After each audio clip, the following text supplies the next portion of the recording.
¿Qué tal? ¿Cómo están? En esta ocasión nos acompaña José Rubén Palafox Cabral. Él es un filósofo y psicólogo en formación que se ha dedicado a estudiar diversos fenómenos limítrofes entre la psicología y la filosofía, y nos va a hablar en esta entrevista de el problema del enactivismo que se sitúa en el ámbito de la filosofía de la biología. Gracias por aceptar, y mi primera pregunta iría en estos términos introductorios de saber qué es la filosofía de la biología. Sí, bueno, gracias por invitarme. La filosofía de la biología es la pregunta por lo vivo, ¿no? ¿Qué es eso que es vida? Si pensamos la materia, pensamos siempre en materia inerte, y en algún momento hay algo que está vivo y hay algo que interactúa. No podemos pensar lo humano sin pensar lo vivo. Y el punto es que, por ejemplo, la mayoría de las corrientes psicológicas han dejado de lado el postulado de lo vivo. Se han centrado siempre en lo humano, o bien se han centrado en la conducta como tal, ¿no? Se da, de hecho, muchas veces la cuestión de lo vivo como algo irresoluble y, por lo tanto, algo que no vale la pena indagar por su dificultad de resolución. En este sentido, disciplinas como la filosofía de la mente no ven muy estrecha la relación, pero siguen dando por hecho que algo que se encuentra dentro de lo vivo tiene que darse en un ámbito superior, es decir, o bien hay un análisis de la mente humana, o bien hay un análisis de la conciencia como tal. Y esto nos lleva a un problema, que es un problema de la representación, y es el problema del dualismo, de mente-cuerpo, ¿no? Que aparece en el siglo XVII, a partir de una confusión de términos, que por ejemplo Rorty explica muy bien en su libro del espejo y la naturaleza.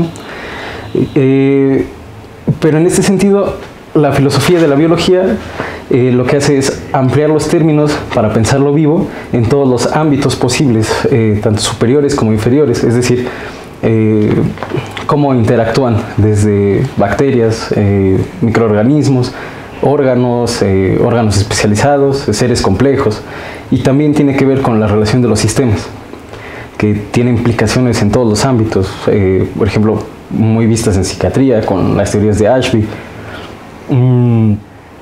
No sé qué más. A ver.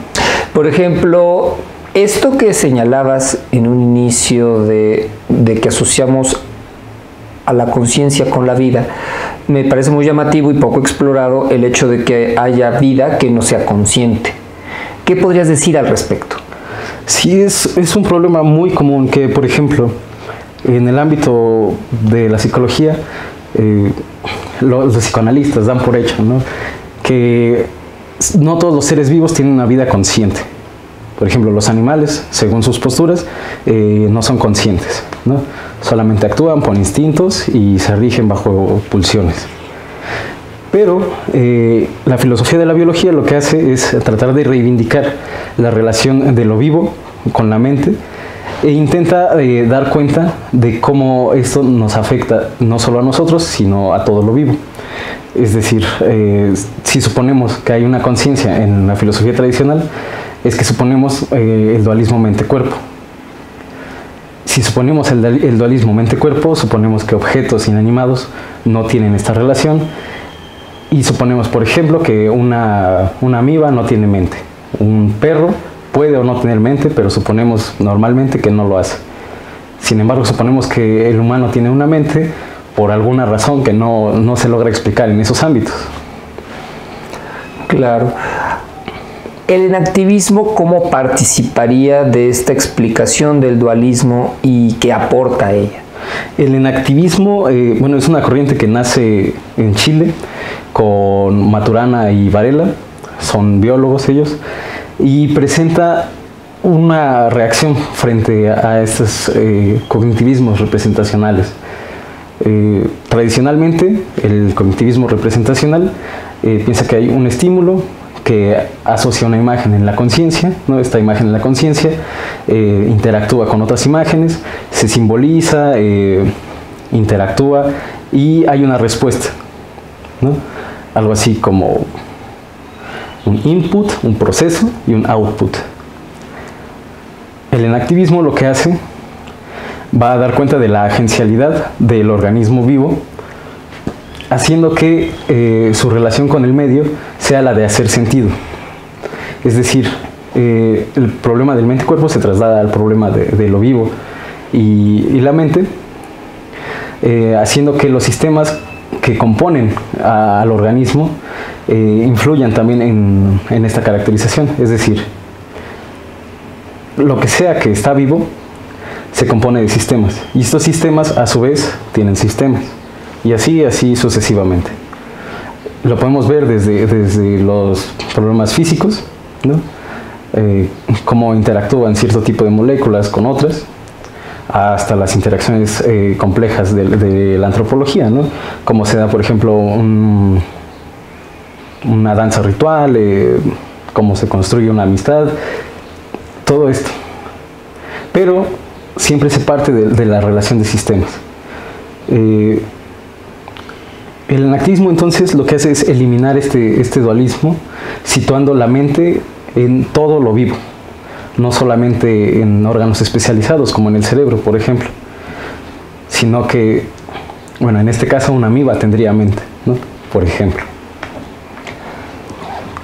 La disolución, digamos, del problema mente-cuerpo implicaría para algunos llegar a un monismo materialista. ¿Habría una especie de monismo en esta nueva categorización de mente, ser vivo, o cómo entender esto? Sí, de hecho es un monismo materialista, ¿no? En donde precisamente damos por hecho que la mente es algo físico que se puede representar a partir de sus lenguajes. Es decir, cualquier sistema que interactúa con otro genera un tipo de lenguaje y se describe a partir de esto. Las descripciones de los lenguajes pueden ser diversas. Por ejemplo, en lo que entendemos comúnmente como lenguaje, una lengua hablada, pero también pueden ser interacciones químicas, ¿no? Como en el caso de las hormigas, por ejemplo, que generan un cierto tipo de lenguaje, los bailes de las abejas, la sinapsis neuronal, por ejemplo, también es un tipo de lenguaje, los potenciales de acción, y de ahí, por ejemplo, surgen las teorías de la diferenciación, ¿no? Que comúnmente se dejan de lado por los esencialismos que se dan también por hecho en ámbitos como la psicología o la medicina, ¿no? Que están tan enfocados que en el estudio de los cerebros, que también filósofos se han concentrado muchísimo en esto. La filosofía de la mente es más que el estudio del cerebro, ¿no? Tiene que ser más que eso. El punto de esta relación entre sistemas y lenguajes de sistemas es dar cuenta de esa interacción a partir de los sistemas abiertos. Es decir, un sistema interactuante con otro sistema que emerge algo, entiéndase por ello, un lenguaje que interactúa a partir de otros niveles de sistematización.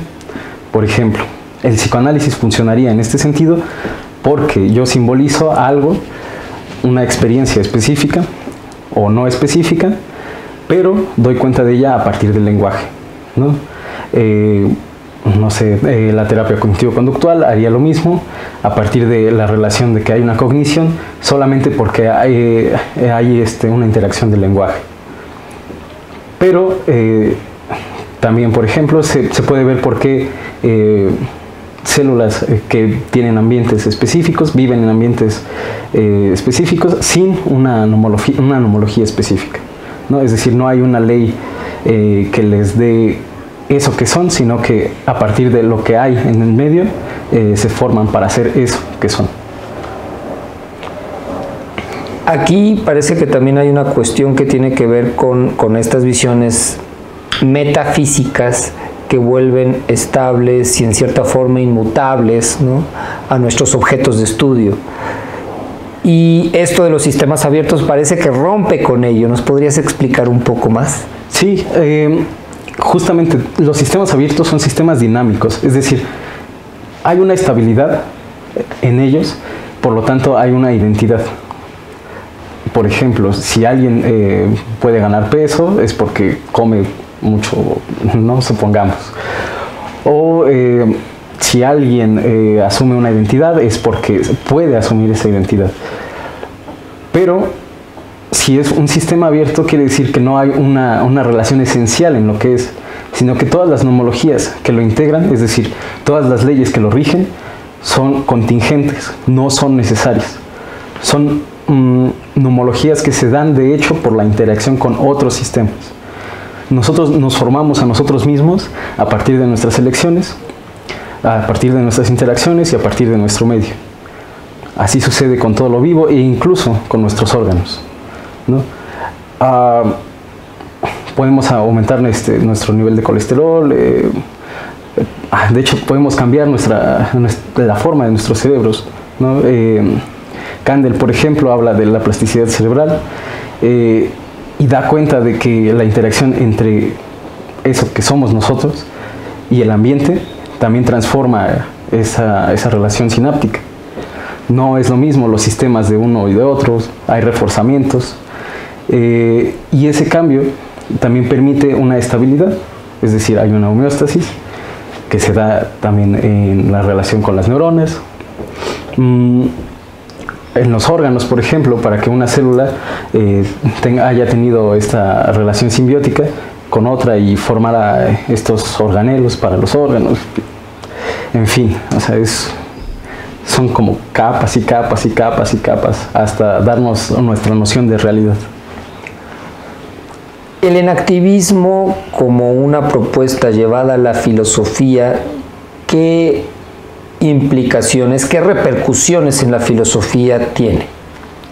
Bueno, para empezar, elimina esta relación dualista, ¿no? Da cuenta de un monismo materialista y permite pensar otros ámbitos. El enactivismo lo que hace en la filosofía es dar vuelta a los esencialismos atascados, ¿no? Que bueno, tienen repercusiones en otras áreas. Que en medicina, por ejemplo, es muy común, en psicología, casi todos los ámbitos biológicos, ¿no? Y a final de cuentas también da para una interpretación social. Ámbitos de la sociología pueden ser reinterpretados a partir de esto. Los análisis de interacciones globales, como por ejemplo los analistas del capital o los psicoanalistas sociales, todo esto puede repensarse, reconfigurarse y restablecerse. No es que las explicaciones que ya están dadas estén mal, sino que están incompletas, precisamente porque falta un ángulo dinámico dentro de lo vivo. ¿Se puede entonces a partir de esto llevar al ámbito de cualquier disciplina filosófica? Bueno, no sé si todo, no habría que pensarlo, pero pensémoslo, la antropología, como te había dicho hace rato, la antropología filosófica, la propia filosofía de la mente, etcétera, ¿no? Es lo que pretende. El enactivismo es un programa científico que pretende abarcar todas las áreas, ¿no?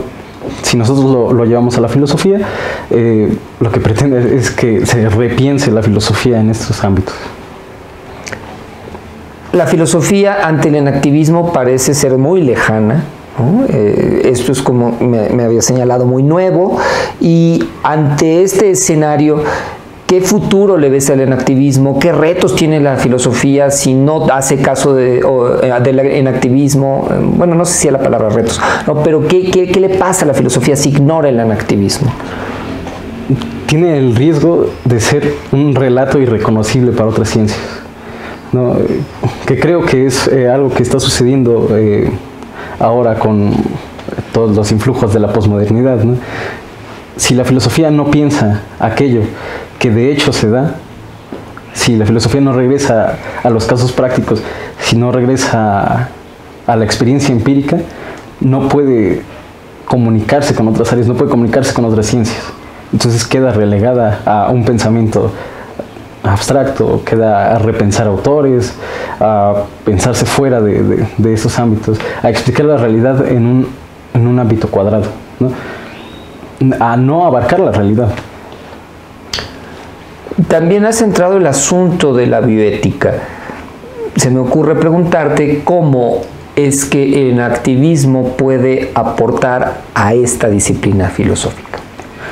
Y creo que es un tema algo peliagudo, precisamente porque muchas de las condiciones de la bioética se dan a partir de cuestiones morales, que hay que entender la separación entre ética y moral, la ética como aquello que busca la universalización de los preceptos del deber, y la moral como aquello que de hecho se da como siendo, ¿no? En cuanto a la relación con el activismo, lo que puede hacernos es hacernos plantear los casos de una nueva perspectiva. Por ejemplo, un tema clásico de la bioética es el aborto, ¿no? ¿Cómo podemos pensar la totalidad de un ser si no a partir de su desarrollo biológico, fuera de esta relación mente-cuerpo, ¿no? Estamos eliminando la relación del alma, que también esto conlleva problemas teológicos y, bueno, otros ámbitos que también son muy abarcables por la filosofía, que creo que también pueden repensarse desde ahí. Ok, y reitero este aspecto que dejé un poquito de lado por hacer otra pregunta, énfasis en otra pregunta, sobre el futuro del enactivismo en la filosofía. Creo que es un programa que está creciendo mucho.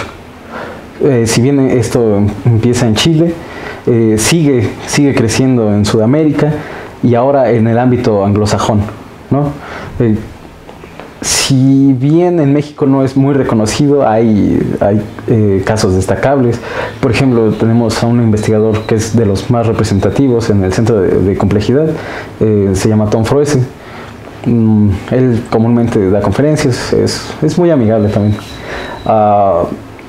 En todos estos círculos de estudio, y las propuestas de José Luis Díaz, que también se acercan después a estas relaciones de dualismo, que nos pueden ayudar a pensar también desde el activismo.